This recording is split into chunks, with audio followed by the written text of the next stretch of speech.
Hello, नमस्कार, आदाब and सत श्री अकाल। स्वागत है आपका मेरे यूट्यूब चैनल द बॉस में। सबसे पहले merry Christmas to all of you. I hope you had a great time today. So आज हम बात करेंगे बिग बॉस सीज़न 14 के आज के एपिसोड के बारे में, यानी क्रिसमस डे स्पेशल एपिसोड। सबसे पहले शुरुआत करते हैं एक टास्क की। टास्क कम काल कोठरी की सज़ा, जो बिग बॉस ने घर वालों को कोई भी दो नाम चुनने के लिए बोला था, जो उनके अकॉर्डिंग काल कोठरी की सज़ा भुगतने के लायक हैं। तो सबसे पहले रुबीना दिलायक ने वो दो नाम दिए, अली गोनिया और राहुल वैद्य की। और उन्होंने जो रीज़न दिए थे इसके पीछे, वो बहुत ही जेन्युइन और बहुत ही वैलिड थे। कोई भी न्यूट्रल व्यूवर या कोई भी बिग बॉस व्यूवर जो है उस बात से एग्री करेगा। तो उसके बाद आपने देखा होगा कि राहुल वैद्य ने एक्सेप्ट नहीं किया, क्योंकि उनको वैसे भी रुबीना की कोई बात एक्सेप्ट नहीं करते हो। हालांकि यहाँ पर तो उनको अपने लिए स्टैंड लेना ही था। तो उसके बाद देखा हमने कि एजाज खान पूरी तरह से भड़क गए रुबीना दिलायक पे। वो भी आजकल मौके ढूंढ रहे हैं शायद कहीं ना कहीं रुबीना दिलायक पर अटैक करने के। सो उस तरह उस पूरे जो एक्चुअल जो टास्क था उसको पूरा मुद्दा ही भटका दिया गया, और सब लोग गैंगअप हो गए रुबीना के अगेंस्ट, जो कि आजकल अमूमन देखा जा रहा है। तो उनके फेवर में आए उनके हस्बैंड एज़ यूजुअल, जिन्होंने अपनी पॉइंट रखा हमेशा की तरह। ठीक है। और उसके बाद जो एक्चुअल जो मुद्दा था उसको छोड़कर सब लोग अलग मुद्दे पे आ गए, और वहाँ से शुरू हुई एजाज खान और विकास गुप्ता द मास्टरमाइंड की लड़ाई, जो बाहर के टॉपिक के ऊपर, जो उनका कुछ पास्ट की एक्स गर्लफ्रेंड थी, जिसके ऊपर हम नहीं जाएंगे। तो बेसिकली इन दिनों एक चीज़ देखने को मिल रही है कि most of the housemates are against Rubina Dilaik. ठीक है। उनकी कोई भी बात कोई एग्री नहीं कर रहा, उनके अगेंस्ट जा रहे हैं। और सबसे बड़ी बात, वो जो दो टैग मिले हैं, डोमिनेंट, अथॉरिटेटिव एंड एरोगेंट, और सुपेरिटी कॉम्प्लेक्स, उनको उन टैग्स को, जो कि कहीं ना कहीं जैस्मिन की पर्सनल रंजिश की वजह से मिला उनको, जो उन्होंने दिया, या फिर राहुल वैद्य की जो उनकी पर्सनल प्रॉब्लम है, तो उसका फ़ायदा उठाया यहाँ एजाज खान ने, और बाकी घर वाले भी जो इसका फ़ायदा उठा रहे हैं। अब वो कुछ अच्छा बोलती है उसके खिलाफ जाते हैं, कुछ नहीं बोलती तो भी उसके खिलाफ जाते हैं। वो कुछ सफाई मांगे या कुछ बात करे, हर चीज़ में कहीं ना कहीं रुबीना दिलायक पे नुक्स निकाले जाते हैं आजकल। तो खैर यहाँ से बढ़ते हैं। अभिनव शुक्ला ने एज यूजुअल अपनी वाइफ की फेवर पे लड़ाई की, स्टैंड लिया अपनी वाइफ के लिए। बट मुझे ऐसा लगता है कि अभिनव शुक्ला कहीं ना कहीं उनका जो स्टैंड है ना, वो बहुत ही सोबर बंदे हैं। वो बहुत ही नाइस और सोबर पर्सन है, वाइस पर्सन है। वो किसी से ज़्यादा देर तक लड़ाई नहीं करता, ज़्यादा उसकी जो वॉइस होती है वो ज़्यादा ऊंची नहीं रखता। वो बहुत ही सुलझा हुआ जवाब देता है। तो मुझे लगता है कहीं ना कहीं बीइंग अ मैन, जब मर्द दो दो तीन मर्द मिलके उस अकेली औरत पे, यानी रुबीना दिलायक पे अटैक करते हैं, आर्ग्यूमेंट करते हैं, तो वो बीच में आते हैं, जो कि बहुत अच्छी बात है, उनके हस्बैंड है। पर वो जब बीच में आते हैं ना, उनकी आवाज़ में या उनके काउंटर अटैक में इतना वजन नहीं होता। मुझे ऐसा लगता है, कहीं ना कहीं मुझे लगता है कि अभिनव शुक्ला को इस वाइस पर्सन जोन से थोड़ा सा बाहर निकलना पड़ेगा। देखो बॉस, ये बिग बॉस का घर है। जैसे कि मैंने अपने पिछले वीडियो में बोला था कि इस घर में अभिनव शुक्ला को कोई सीरियसली नहीं लेता, उसका कोई खौफ ही नहीं है। कहीं ना कहीं हर कोई राहुल वैद्य, अली गोनी, इनका नाम लेने से, इनको नॉमिनेट करने से, या इनके बारे में कुछ बोलने से डरता है, दो बार सोचता है कि कहीं मेरे पर चढ़ा ना जाए, मुझसे बहस ना करने लग जाए। पर बात अगर अभिनव शुक्ला की आती है तो लोगों को लगता है बहुत इजी टारगेट है। क्यों? क्योंकि he is a wise person, वो अपनी वॉइस को उतना रेस नहीं कर सकता। और देखा जाए तो देखो, हर इस घर में जब लड़ाई होती है तो हर कोई तो तड़ाक पे उतर आता है। अभिनव शुक्ला फिर भी अपनी आप वाली मर्यादा नहीं भूलता। वो अच्छी बात है, वो अच्छा इंसान है, हम ये नहीं कह रहे कि वो ख़राब है। पर बिग बॉस ही बिग बॉस है। यहाँ आपको अपनी वॉइस रेस करनी पड़ेगी कभी ना कभी। कभी कभी बहरों को जगाने के लिए आवाज़ बुलंद करना ज़रूरी होता है। मेरे दोस्त अभिनव शुक्ला, आपको अगर कोई सीरियसली नहीं ले रहा तो उसका रीज़न है कि आप सॉलिड स्टैंड नहीं ले पा रहे अपने लिए। आप भी सवाल करें कि भैया मेरे साथ क्यों ऐसा किया, या तुम ऐसा कैसे कर सकते हो। कुछ एक एक वजन के साथ करें ना। आप तो बहुत करते हो, आप जो बोलते हो पॉइंट टू पॉइंट बात करते हो, ठीक है, बट ये अंधे हैं, ये बहरे हैं, बहरों की नगरी में है। आपको थोड़ा बहुत आवाज़ बुलंद करनी पड़ती है। तो थोड़ा सा अंदाज़ बदलिए अभिनव शुक्ला जी, आप अपना। बाकी आप सही इंसान हैं, हम जानते हैं, पर ये शो सही इंसानों का ही नहीं है। रुबीना दिलायक है, वो भी सही इंसान है।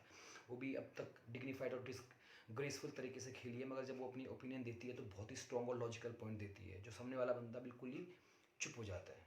तो उनको डोमिनेंट और सुपीरियरिटी कॉम्प्लेक्स कहने लगता है। तो आपको भी कहीं ना कहीं ज़रूरत है कि आप अपना मर्द हैं भैया।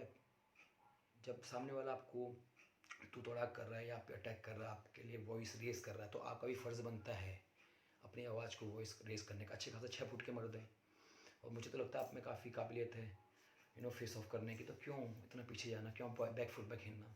इतने अच्छा ही लेके कहाँ जाओगे सर? बिग बॉस वगैरह थोड़ा बहुत किसी से यू नो अपने लिए स्टैंड लेना, अपने वाइफ के लिए स्टैंड लेना या किसी से उलझ जाने में इतना बुराई नहीं है। आप गलत नहीं दिखेंगे अगर आप सही चीज़ के लिए स्टैंड ले रहे हैं, सही चीज़ के लिए अपनी वॉइस रेस कर रहे हैं, तो आप गलत नहीं दिखेंगे। तो थोड़ा सा चेंज करिए अपने आप को, वरना इसी तरह आप जलील होते रहेंगे घर पे, इसी तरह आपको लोग हल्के में लेते रहेंगे। ठीक है, अब हम आते हैं राखी सावंत पे। राखी सावंत और अर्शी, कितनी डरी हुई थी यार राखी सावंत। राखी सावंत आप फ़नी हैं, आप थोड़ा सा इमोशनल भी हैं, आप अच्छी बातें करती हैं आजकल, और आपका जो ये रिनोवेशन हुआ, जो आपकी पर्सनालिटी का एक एक अलग पहलू देखने को मिला इस सीज़न में, जो कि आपकी एक इमेज थी लोगों की नज़रों में नेगेटिव, वो इस सीज़न में बहुत हद तक उभर कर आ गई है। और आप एंटरटेनमेंट हैं, अच्छी इंसान हैं, जो आपने इस जर्नी में दिखा रहे हो आप। और बस ये था कि पिछली बार जब आपकी निक्की से लड़ाई हुई थी, आपने गाली गलौज का यूज़ किया था, जिसके लिए आपको सलमान खान ने थोड़ा सा समझाया। मैडम सलमान खान का मतलब ये था कि आप थोड़ा सा अपने वर्ड्स पे कंट्रोल करिए। उन्होंने ये नहीं कहा था कि आप बिल्कुल ही झुक जाइए या लोग तुम्हें आपको कुछ भी कहते हैं और आप बिल्कुल सुनते रहें, डर जाएं उनसे। आपको डरने के लिए नहीं बोला। आप राखी सावंत है, डोंट फॉरगेट दैट। परसों कल वाले एपिसोड में देखा आपने कि अभी राहुल महाजन ने आपको कितनी बड़ी बात बोली कि तेरे चीप फैंस, तू चीप, ये शो बिग बॉस चीप, जो तू जैसे चीप लड़की को लेता है शो में। ये बहुत ही डिज़ास्ट्रस और डेरोगेटरी कमेंट्स थे जो राहुल महाजन की तरफ से आए। राहुल महाजन वैसे तो शरीफ बनते हैं, जब औरों से बात होती है तो वो उनको और मर्दों को इतना अग्रेसिवली टक्कर नहीं दे पाते। जो लड़कियां तेज़ होती हैं जैसे निकी तंबोली, उन लोगों से टक्कर नहीं ले पाते। मगर यहाँ राखी उनको दोस्त दोस्त दोस्त कहती है, तो उस पर दोस्त बोला है तो उसको हल्के में लेने का और उसको कुछ भी कह देने का। तो यहाँ पर राहुल महाजन जी आप बहुत गलत थे। उस लड़की ने कैसा भी काम किया है, बहुत अच्छा काम किया, आपसे ज़्यादा ही किया। आप भी तो टीवी में आने के वो है ना, आप पॉलिटिक्स में क्यों नहीं गए, आप टीवी में आए ना। ठीक है, आपसे ये उम्मीद नहीं थी यार आप, क्योंकि राहुल महाजन जी आप बहुत अच्छे इंसान हैं। हमने आपको लास्ट सीज़न में भी देखा था, जो आपके सीज़न में आप बहुत अच्छे इंसान हैं, बहुत फ़नी हैं और ज़्यादा क्लेश में नहीं पड़ते। मगर आपने जो वर्ड बोले राखी सावंत को, बहुत ही गलत बोले। तो प्लीज़ इस तरह के वर्ड्स यूज़ ना करें। और राखी सावंत जी, हाँ अब आप में आते हैं। आपको ये नहीं बोला गया कि आप बिल्कुल ही सरी बन जाओ, रोने लग जाओ, आपको कोई कुछ भी कह दे और आप चुपचाप सुनते रहो। लड़ो, स्टैंड लो, लड़ो अपने लिए। हम ये नहीं कह रहे कि गाली गलौज दो, पर गाली गलौज के बिना भी तो स्टैंड लिया जा सकता है ना। कहाँ गई वो राखी सावंत जिससे हम जानते हैं, जो दुश्मनों की वोट लगा देती है। आपने निकी तंबोली की वोट लगाई ना लास्ट टू लास्ट एपिसोड में, क्योंकि निकी तंबोली ने आपका वो गर्दन तोड़ी और निकी तंबोली ने आपको बोला कि 15 साल क्या काम किया है। तो उसके बाद आपने जो वोट लगाई, निकी तंबोली को भी डरा दिया था आपने, अर्शी खान को डरा दिया था आपने। आप में काबिलियत है, मगर आप इमेज के चक्कर में किसी को अपने आप पे हावी ना होने दें। शब्दों का यूज़ सही रखिए, बाकी फाड़ डालो यार, क्यों डरना है यार। इमेज आपकी अच्छी ही दिख रही है, ठीक है, आपके फैंस हैं और आपको लोग पसंद कर रहे हैं, तो आप भूलिए ना, इतना डर कर मत खेलिए। उसी तरह से अर्शी खान भी जब से उसने विकास गुप्ता को कैप्टन के लिए नाम दिया, तब से लेकर अब तक वो सॉरी सॉरी सॉरी, राहुल गोनी के पीछे, राहुल वैद्य के पीछे पड़ी हैं, उनको मना रही हैं, उनसे डर रही हैं, चाहकर भी उनके अगेंस्ट नहीं जा पा रही हैं। तो उन्होंने एक ही नाम लिया, निक्की तंबोली का। ठीक है, और यहाँ पर जब निक्की तंबोली का नाम राखी ने भी लिया, दूसरा नाम वो भी नहीं ले पाई डर के, क्योंकि मैंने कहा ना अपने पिछले वीडियो में कि राहुल वैद्य और अली गोनी की सरकार चल रही है इधर, सब उनसे डरते हैं, सब उनके गुड बुक्स में आना चाहते हैं, क्योंकि लोगों को डर है कहीं वो हम पे हावी ना हो जाए, हम पे अटैक ना कर दें। इतने डर गए हैं लोग राहुल वैद्य और अली गोनी से, except one girl, that is Rubina Dilaik, जो मैंने अपने पिछले वीडियो में भी कहा था। तो दोस्तों फिर वहाँ से निक्की तंबोली की आवाज़ आई एज़ यूजुअल, जैसे कि वो बीच बीच में कुछ ना कुछ बोलती रहती हैं कि भैया राखी, अगर ये बात है तो मैं आपको नॉमिनेट भी करूँगी। वहाँ से राखी डर गई, उन्होंने बोला मेरी तरफ से कोई नहीं है। तो मैं, मैडम राखी आप इतना डर क्यों रही हैं? अरे अपना अपना गेम खेलिए। अर्शी खान आप भी अपना गेम खेलिए, आप क्यों डर रहे हो? किससे डर रहे हो आप लोग? आप भी स्ट्रॉन्ग हैं, आप दोनों बहुत एंटरटेनिंग है, ये याद रखिए। निकी तंबोली, राहुल वैद्य, अली गोनी वो अपना गेम खेल रहे हैं यार, उनसे क्या डरना है आपको। आप अपना खेलें, जो सही है वो बोलें, जो नहीं है वो आपकी मर्ज़ी है बोलें, डरना क्यों है। क्या क्या नॉमिनेट करने की ताकत सिर्फ निकी तंबोली, राहुल वैद्य और अली गोनी में, आप में नहीं है, आप भी करिए। वो सिर्फ नॉमिनेट ही तो कर सकते हैं, एविक्शन तो जनता के हाथ में है। अगर आप अच्छा काम कर रही हैं तो जनता आपको सपोर्ट करेगी, ठीक है। उसके बाद जैसे कि रूबीना तिलक चली गई, जस्मिन ने भी कहीं ना कहीं रूबीना तिलक को ही सेकंड किया, यानी कि वो एग्री थी इन दोनों नाम से। क्लियरली नहीं बोल पाई पर वो एग्री थी। और उसके बाद बाकी अजाज खान ने भी फिर घूम फिर के अपने अंदाज में वही चीज़ बोली। अजाज खान जो बातें दूसरों के बारे में बोलते हैं ना, बाद में वो चीज़ खुद ही करते हैं। जिस चीज़ के लिए वो रूबीना तिलक से लड़ रहे थे, बाद में उन्होंने भी वही नाम लिए। पर फिर भी कप्तान को बोला गया और कप्तान आपसी सहमति नहीं हुई इनकी, तो बिग बॉस ने तीनों को काल कोठरी की सज़ा सुनाई। अच्छा, काल कोठरी की सज़ा जब हुई, आपने एक चीज़ नोटिस की, काल कोठरी की सज़ा को कितना लाइटली ले रहे थे तीनों लोग, और कप्तान सो रखा है। भाई कैसा कप्तान है भाई साहब, आपको कप्तान बनाया गया, ऋषि खान ने बनाया, ये बोल कर कि आप बहुत काबिल हैं, राहुल वैद्य से काबिल हैं, तो फिर आप खुद ही सो रहे हैं। तो फिर आपको बुलाया क्यों गया भाई साहब, सोने के लिए बुलाया क्या आपको। और आप इनको तीन कैदियों को आप कंट्रोल नहीं कर पा रहे हैं, वो इधर उधर घूम रहे हैं, मज़े ले रहे हैं।